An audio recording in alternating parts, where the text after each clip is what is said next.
Carbajal for 5 minutes. Thank you, Mr. Chair. Dr. Sisson and Admiral Harris.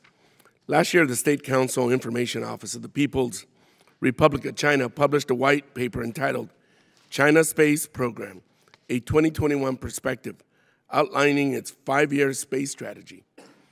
The report stated the space industry is a critical element of the overall national strategy. The PRC is expanding its investment in space technology and launch capabilities. Here at home, the United States continues to stand up our Space Force and increase our investment in space-based capabilities. As we rely more on the space domain, what PRC space capabilities do you perceive as the most advanced compared to U.S. Space Forces? And is there a platform or technology in the space domain that the United States should be more focused on as we further analyze what the PRC plans to invest in? Those are all very important questions, Representative, and I can only report with sadness that I'm not actually a rocket scientist. I do know some and would be happy to follow up. Broadly speaking, what I would say is that when we think about the space domain, we have to think about resilience, and we have to think about defending those systems of not just obvious physical attacks, but incursions through cyber domains. Admiral? Yeah, thanks for the question. I'll note that when I was in uniform, I did not support the idea of a separate space service. But since then, I've come to realize that without a separate space service, we will not do what needs to be done to maintain our supremacy in space. We are challenged in space by the Russians and the Chinese. And we need to up our game, if you will, and I think the Space Force is critical to that, and I'm a believer in it completely.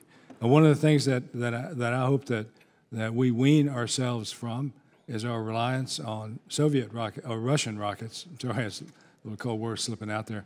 A little on Russian rockets for our manned space programs. So I'm looking forward to seeing our own rockets sending American women and men to the moon and beyond. Thank you. My colleague, House Republicans, have started this Congress very focused on China and strategic competition with the CCP. This committee understandably focuses on the People's Liberation Army. But I think we're missing a part of this conversation and the strategic competition conversation broadly. To truly compete with China, we must invest in ourselves and in our people to boost the economy and our American talent. Even in former President Trump's national security strategy, one of the main components is, quote, promoting American prosperity, end quote, and explicitly noting the United States must preserve our lead in research and technology. How should we do that?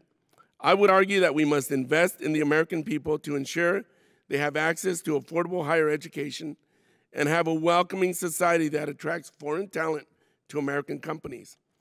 It also requires investment in American high-tech manufacturing and ending resilience on China, like what the CHIPS and Science Act does, which only received, if I must point out, 24 votes from my colleagues on the other side of the aisle. We must invest in domestic programs to improve our strategic competition on the global stage. It's not just about purchasing more weapons. Dr. Sisson, what is your experience in writing about artificial intelligence and machine learning?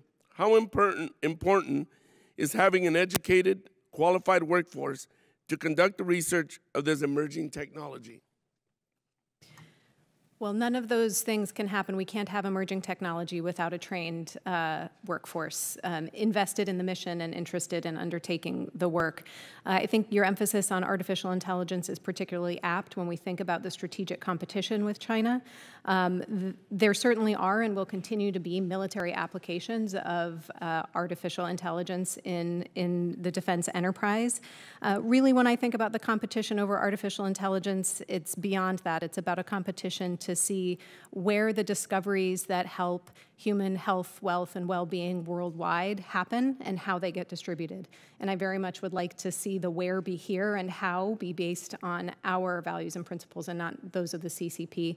All of that will require, as you note, concerted investment in the sources of human talent that are the ones that innovate those technologies in the first place.